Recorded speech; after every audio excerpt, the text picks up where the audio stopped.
৩ মাস পর আজ মধ্যরাত থেকে কাপ্তাই হ্রদে শুরু হচ্ছে মাছ আহরণ। এ ব্যাপারে বিস্তারিত জানাতে রাঙামাটি থেকে যোগ দিচ্ছেন সহকর্মী জিয়াউল হক। জিয়া, এমি এই কাপ্তাইয়ের যে প্রাকৃতিক প্রজনন কেন্দ্রগুলো রয়েছে এবং এই কাপ্তাই হ্রদের এই ছাড়াও বিএফডিসির পক্ষ থেকে কাপ্তাই হ্রদে কাপ জাতীয় মাছের পোনা ছাড়া হয়। দুটি কারণে আসলে ৩ মাস কাপ্তাই হ্রদে মাছ ধরা বন্ধ ছিল, যেটি আজ মধ্যরাত থেকে আসলে মাছ আহরণ এবং আগামীকাল সকাল থেকে ভোর থেকে অবতরণ কেন্দ্রগুলোতে ঘাটে মাছ আসতে শুরু করবে। সেই প্রস্তুতি দেখতে পাচ্ছেন আমার পেছনে। আমিও রয়েছি বিএফডিসির ঘাট এলাকায়, যেখানে আসলে জেলা শহর থেকে বিভিন্ন জায়গা থেকে বরফ চলে এসেছে।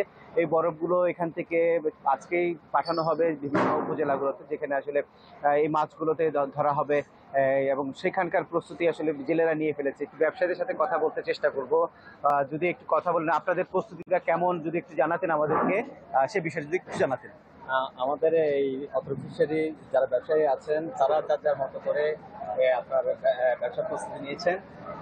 যেহেতু 2রা আগস্ট অর্থাৎ আজকে থেকে কাপ্তাই হ্রদ মুক্ত করা হয়েছে, জেলেরা তাদের মাছ শিকার করবে এবং শিকারিত মাছ কালকে সকাল 6টায় অবতরণ ঘাটে আসবে। আসার পর সরকারি রাজস্ব দিয়ে ঢাকা, চট্টগ্রাম, বাংলাদেশের বিভিন্ন বাজারে এই মাছ পৌঁছাবে আশা করি। যেমনটি বলছিলেন, আসলে সেইভাবে আসলে আপনাদের ব্যবসায়ীদের প্রস্তুতি আসলে তারা সেভাবে সেরে নিয়েছে। বিএফডিসির ব্যবস্থাপক তিনি রয়েছেন কমান্ডার ফয়েজ উদ্দিন, তার সাথে তিনি আমাদের জানিয়েছেন এখানকার যাতে ব্যবসায়ীরা সেইভাবে সুন্দরভাবে মাছগুলো দেশের বিভিন্ন জায়গায় পরিবহন করতে পারে সেই ব্যাপারে তাদের হয়েছে। ঘাটগুলোতে আসলে যাতে শীত টাইমের বাইরে যাতে কেউ মাছ নিয়ে আসেন। উনি যেটা বলছেন, বিপদের সময় অতিরিক্ত মাছ আহরণের ফলে অবতরণ কেন্দ্রে মাছগুলো এসে বিভিন্ন সময় মাছ পচে এবং নষ্ট হয়ে যেত বরফের অভাবে, সেটি যাতে না হয় সেভাবে ব্যবসায়ীদেরকে সেভাবে নির্দেশনা দেওয়া হয়েছে, যাতে অতিরিক্ত সময় বাড়তি সময় যাতে সন্ধ্যার পর যাতে কেউ ঘাটে মাছ না নিয়ে আসেন এবং সন্ধ্যার পরে কোনো জেলে যাতে মাছ না ধরেন সেই বিষয়টা তারা নিশ্চিত করার চেষ্টা করছেন।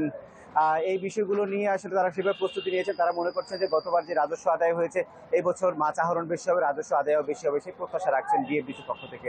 এই ছিল রাঙামাটি থেকে আমার কাছে সবশেষ। জিয়া, আপনাকে ধন্যবাদ। দর্শক, রাঙামাটি থেকে সরাসরি যুক্ত ছিলেন সহকর্মী জিয়াউল হক।